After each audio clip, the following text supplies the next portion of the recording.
कथा प्रारंभ होत है। आओ वीर हनुमान, आसन आन विराजिए। तेज पुंज बलवान, सियावर राम जय जय राम। मेरे प्रभु राम करो कल्याण, मंगल भवन अमंगल हारी। द्रवहु सुदशरथ अजिर बिहारी, दीन दयाल विरद संभारी।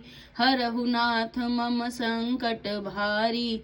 जय सिया राम जय जय हनुमान, जय सिया राम जय जय हनुमान, हरि की जय।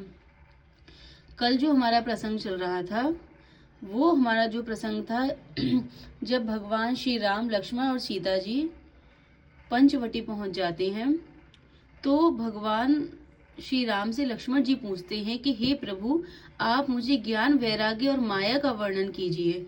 मतलब ज्ञान क्या है, माया क्या है, वैराग्य क्या है, और उस भक्ति को भी कहिए जिसके कारण आप दया करते हैं। हे प्रभु, वो कौन सी भक्ति है जिसके कारण आप अपने भक्तों पर दया करते हैं। तो अब भगवान कहते हैं,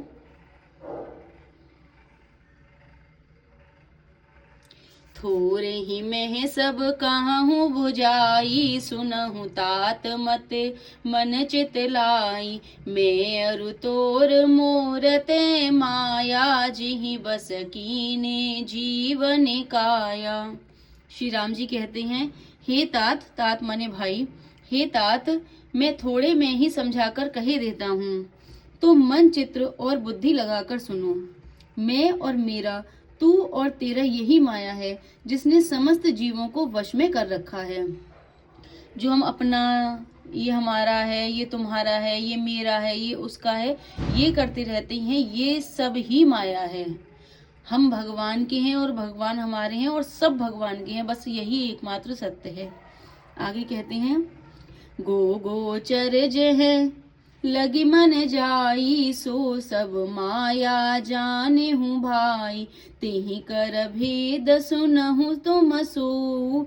वेद्या अपर अवेद्या दो। इंद्रियों के विषयों को जहाँ तक मन जाता है, हे भाई, उस सब को माया जानना। उसकी भी एक विद्या और दूसरी अविद्या, इन दोनों भेदों को तुम सुनो।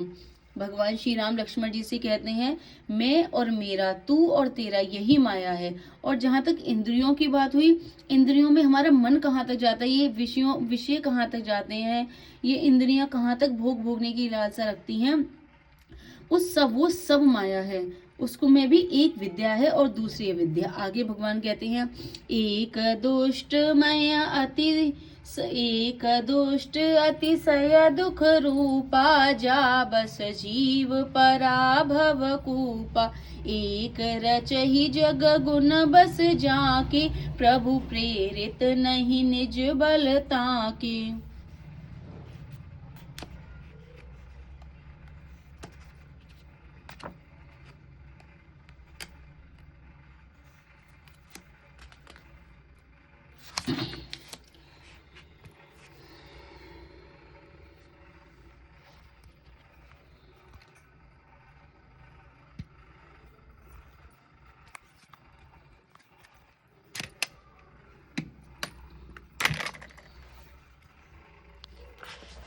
आगे भगवान कहते हैं, एक अविद्या दुष्ट दोष युक्त है और अत्यंत दुख रूप है, जिसके वश होकर जीव संसार रूपी कुएं में पड़ा है।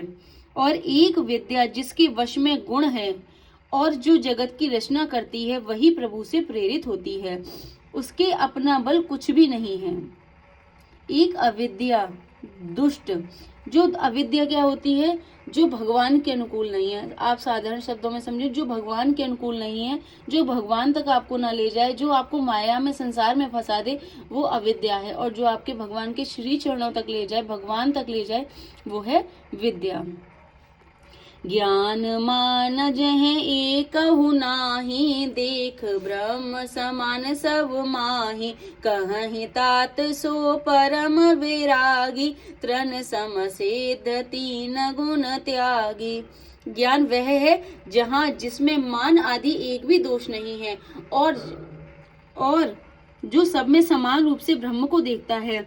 हे तात, उसी को परम वैराग्यवान कहना चाहिए, जो सारी सिद्धियों को और तीनों गुणों को तिनके के समान त्याग चुका है। ज्ञान वह है जिसमें मान आदि एक भी दोष नहीं है, जो सब में समान रूप से ब्रह्म को देखता है। मतलब ज्ञान वह है जिसमें मान, मतलब जिसमें ये इस बात का भी अहंकार ना हो कि मुझे ज्ञान है, वो ही क्या है, वही सच्चा ज्ञान है, जिसमें ज्ञान का भी अहंकार ना हो। वह समान, जो भगवान को समान दृष्टि से सब जीवों में देखता है कि सब में भगवान है, उसी को परम वैराग्यवान मानना चाहिए। और जो सारी सिद्धियों, तीनों गुणों को, जो सारी सिद्धियां, गुण कौन से, रज तम और सत्व, सत्व रज तम तीनों का त्याग कर चुका है। ना अच्छा है, ना बुरा है, ना कोई बहुत बुरा है, जिसके लिए सब कुछ समान है, जिसके लिए सब कुछ ब्रह्म है, उसी को वैराग्यवान जानो। जिसमें मान, दंभ, हिंसा, क्षमा, राहित्य, टेढ़ापन, आचार्य सेवा का अभाव, अपवित्रता, अस्थिरता, मन का निग्रहित न होना, इंद्रियों के विषय में आसक्ति, अहंकार, जन्म मृत्यु जरा व्याधि में, जगत में सुख बुद्धि, स्त्री पुत्र घर आदि में आसक्ति तथा ममता, इष्ट और अनिष्ट की प्राप्ति में हर्ष शोक, भक्ति का अभाव, एकांत में मन ना लगना, विषय मनुष्यों के संग में प्रेम, ये 18 ना हो, और नित्य अध्यात्म में स्थित तथा तत्व ज्ञान के अर्थ परमात्मा का नित्य दर्शन हो, वही ज्ञान कहलाता है। यहाँ गीता का अध्याय भी दिया गया है। ये गीता के कौन से अध्याय में है, 13वें अध्याय में है, और श्लोक 7 से लेकर 11 तक देखिए आप लोग। अब देखिए, ये 18 बातें जिसके अंदर हों, मतलब ये 18 बातें जिसके अंदर ना हो।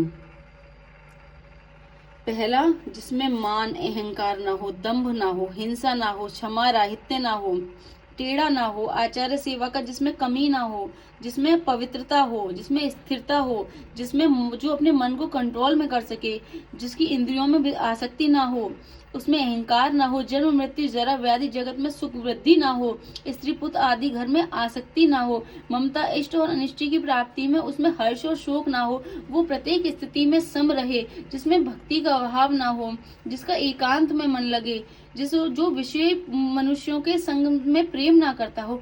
ये जो ऐसे 18 गुण हो, इसके अलावा जो नित्य अध्यात्म में स्थित तथा तत्व ज्ञान के अर्थ में परमात्मा का दर्शन करता हो, वही ज्ञान और वही व्यक्ति ज्ञानी कहलाता है। माया ईस नाप कहूँ, जान कहै सो जीव, बंद मोक्ष प्रद सर्व पर, माया प्रेरक शिव सियावर राम, जय जय राम। मेरे प्रभु राम करो कल्याण, मंगल भवन अमंगल हारी, द्रवहु सुदशरथ अजिर बिहारी, दीन दयाल विरद संभारी, हरहु नाथ मम संकट भारी। जो माया को, ईश्वर को और अपने स्वरूप को नहीं जानता, उसे जीव कहना चाहिए। जो बंधन और मोक्ष देने वाला सबसे परे और माया का प्रेरक है, वही ईश्वर है। जो माया को, ईश्वर को और अपने स्वरूप को नहीं जानता, उसे जीव कहना चाहिए। जो माया को, जो भगवान की माया क्या है, भगवान क्या है और वो क्या है वास्तविकता में, ये नहीं जानता, वही जीव है। और जो बंधन और मोक्ष देने वाला सबसे बड़े, सबसे अलग और माया का, जो माया ही उत्पन्न करता है, माया को प्रेरित करता है, वही ईश्वर है। अब आगे क्या भगवान कहते हैं, धर्म ते बिरति जोग ते ज्ञाना, ज्ञान मोक्ष प्रद वेद बखाना, जाते बेग द्रवहु में भाई, सो मम भगति भगत सुखदाई। अब भगवान श्री लक्ष्मण जी को बता रहे हैं कि ऐसी कौन सी बात है जिससे मैं द्रवित, जिससे मैं दया करता हूँ। धर्म के आचरण से वैराग्य, धर्म से वैराग्य उत्पन्न होता है और योग से ज्ञान होता है तथा ज्ञान मोक्ष का देने वाला है, ऐसा वेदों ने वर्णन किया है। धर्म से वैराग्य और योग से ज्ञान होता है और ज्ञान जो होता है वो मोक्ष को देता है, ऐसा वेदों ने कहा है। और हे भाई, जिससे मैं शीघ्र ही प्रसन्न होता हूँ, वह मेरी भक्ति है जो भक्तों को सुख देने वाली है। मतलब भगवान को तो भक्ति प्रिय है, प्रेम प्रिय है, उन्हें न ज्ञान प्रिय है न वैराग्य प्रिय है, उन्हें तो सिर्फ अपनी निष्काम भक्ति प्रिय है। आगे भगवान कहते हैं, सो सुतंत्र अवलंबना नाति ही आधीन ज्ञान विज्ञान भगति तात अनुपम सुख मूला मिलई सो संत होई अनुकूला। वह भक्ति स्वतंत्र है, उसको ज्ञान विज्ञान आदि किसी दूसरे साधन का सहारा नहीं है। ज्ञान और विज्ञान तो उसके अधीन है। हे तात, भक्ति अनुपम एवं सुख की मूल है और वह तभी मिलती है जब संत अनुकूल होते हैं। जैसे भगवान ने नवधा भक्ति में वर्णन किया है, प्रथम भक्ति संतन कर संगा। तो मतलब भगवान क्या कह रहे हैं, जो सबसे पहला चरण है भक्ति का, तो आप संतों को प्रसन्न कीजिए, साक्षात ना हो तो मन से संतों से प्रार्थना कीजिए। और भगवान कहते हैं मानस में, मोते अधिक संत कर लेखा। तो भगवान को सबसे ज्यादा प्रिय संत हैं, क्योंकि वो उनकी भक्ति में और उनके प्रेम में दिन रात लीन रहते हैं। अब आगे कहते हैं, भगति की साधन कहूँ बखानी सुगम पंथ मोहि पावहि प्राणी प्रथम ही विप्र चरण अति प्रीति निज निज कर्म निरत श्रुति रीति। अब मैं भक्ति के साधन विस्तार से कहता हूँ। भगवान श्री राम लक्ष्मण जी से भक्ति के साथ, आपको क्या लग रहा है कि वो लक्ष्मण जी से कह रहे हैं? ये लक्ष्मण जी सुन रहे हैं, जो उनके भाई हैं, जो खुद ब्रह्म है। ये तो सब लीला है प्रभु की, जो वो हम सबके लिए सुलभ कर रहे हैं। अब मैं भक्ति के साधन विस्तार से कहता हूँ। यह सुगम मार्ग है जिससे जीव मुझको सहज ही पा जाते हैं। पहले तो ब्राह्मणों के चरणों में अत्यंत प्रीति हो और वेद की रीति के अनुसार अपने अपने कर्मों में लगा रहे। अपने अपने कर्म मतलब अपने अपने वर्ण के अनुसार जो भी वेदों में कर्म बताए हैं उसमें लगा रहे, ब्राह्मणों के चरणों में प्रीति हो। आगे कहते हैं भगवान, एहि कर फल पुनि विषय विरागा तव मम धर्म उपज अनुरागा श्रवणादिक नव भगति दृढ़ाहि मम लीलारति अति मन माहि। इसका फल फिर विषयों से वैराग्य हो जाएगा। तब वैराग्य होने पर मेरे धर्म भागवत धर्म के में प्रेम उत्पन्न होगा। तब श्रवण आदि 9 प्रकार की भक्तियां दृढ़ होंगी और मन में मेरी लीलाओं के प्रति अत्यंत प्रेम होगा। अब आप बताइए, जब भगवान लक्ष्मण जी से यहीं पे उन 9 भक्तियों के बारे में चर्चा कर रही हैं, तो क्या ये भगवान को पता नहीं है? ये तो बस भगवान की लीला है जो यहाँ वो लक्ष्मण जी से कह रहे हैं। आगे उनसे शबरी माता पूछेंगी तो उनसे कहेंगे, और ये ना तो लक्ष्मण जी के लिए है ना शबरी माता के लिए, ये तो सिर्फ भगवान हमें उपदेश कर रहे हैं। आगे भगवान क्या कहते हैं,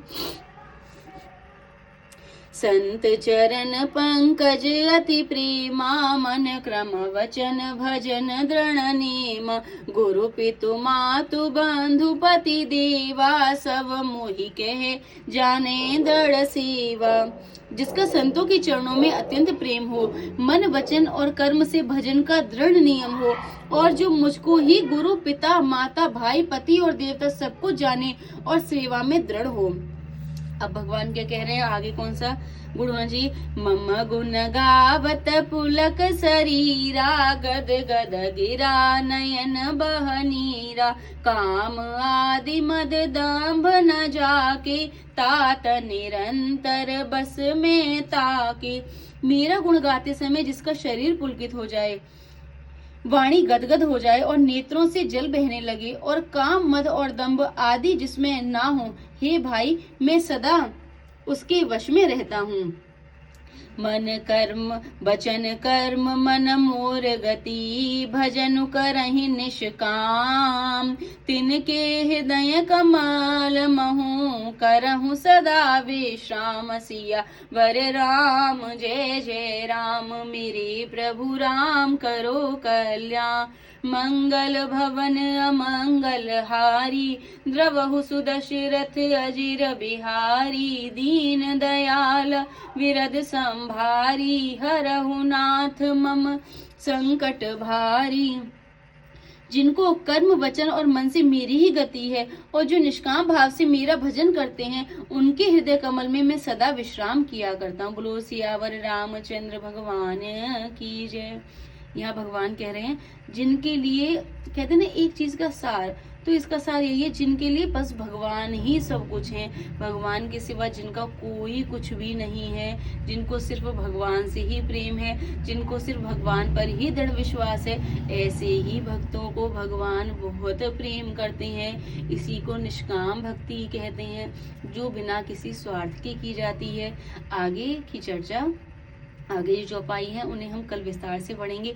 जय जय श्री राधे, जय जय श्री राधे, जय जय श्री राधे श्याम।